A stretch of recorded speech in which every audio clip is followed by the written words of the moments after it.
Di kedalaman hutan yang diselimuti kabut, Lin terbangun dengan kepala pusing dan ingatan yang kabur.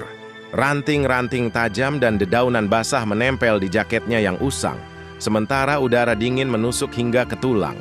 Ia tidak tahu bagaimana ia bisa sampai di sini, di tengah belantara yang tak berujung ini. Setiap pohon tampak sama, menjulang tinggi seolah hendak menelan langit, membuat cahaya matahari sulit menembus kanopi yang lebat. Rasa lapar mulai melilit perutnya, dan keputusasaan perlahan merayap masuk ke dalam hatinya.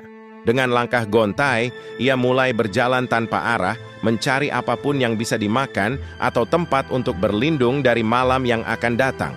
Setiap suara gemerisik daun membuatnya waspada. Setiap bayangan membuatnya terlonjak kaget. Hutan ini, yang mungkin tadinya tampak indah, kini berubah menjadi labirin yang mengancam dan sunyi. Hari-hari berlalu dalam siklus yang melelahkan. Lin bertahan hidup dengan memakan buah-buahan liar yang ia temukan dan minum dari aliran sungai kecil yang jernih. Tenaganya semakin terkuras, dan harapan untuk menemukan jalan pulang semakin menipis. Jaket dan celananya kini compang-camping, dan wajahnya dipenuhi goresan.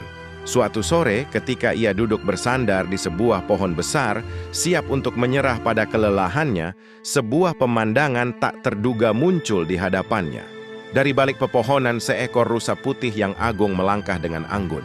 Seluruh tubuhnya memancarkan cahaya lembut yang menenangkan, dan tanduknya yang megah berkilauan seperti perak di bawah cahaya redup hutan. Rusa itu berhenti beberapa meter darinya, menatap Lin dengan mata yang besar dan penuh kearifan. Tidak ada rasa takut dalam tatapannya, hanya ketenangan yang mendalam, seolah ia memahami penderitaan gadis itu. Untuk sesaat, Lin lupa akan rasa lapar dan lelahnya, terpesona oleh kehadiran makhluk mistis tersebut.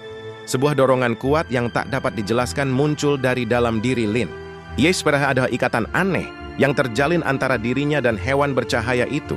Ketika rusa putih itu berbalik dan mulai melangkah pelan, Lin bangkit berdiri tanpa ragu.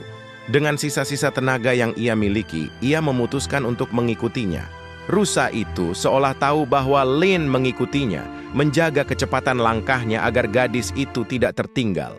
Mereka berjalan melewati jalur-jalur yang belum pernah dilihat Lin sebelumnya, menembus semak belukar yang lebat dan melintasi sungai-sungai kecil dengan mudah. Rusa itu seakan-akan membuka jalan baginya, menuntunnya melewati rintangan-rintangan yang tadinya terasa mustahil untuk dilewati. Cahaya yang dipancarkan oleh tubuh rusa itu menjadi penerang di tengah kegelapan hutan, memberikan Lin kekuatan dan harapan baru. Setelah perjalanan yang terasa panjang namun penuh keajaiban, rusa itu berhenti di sebuah punggung bukit.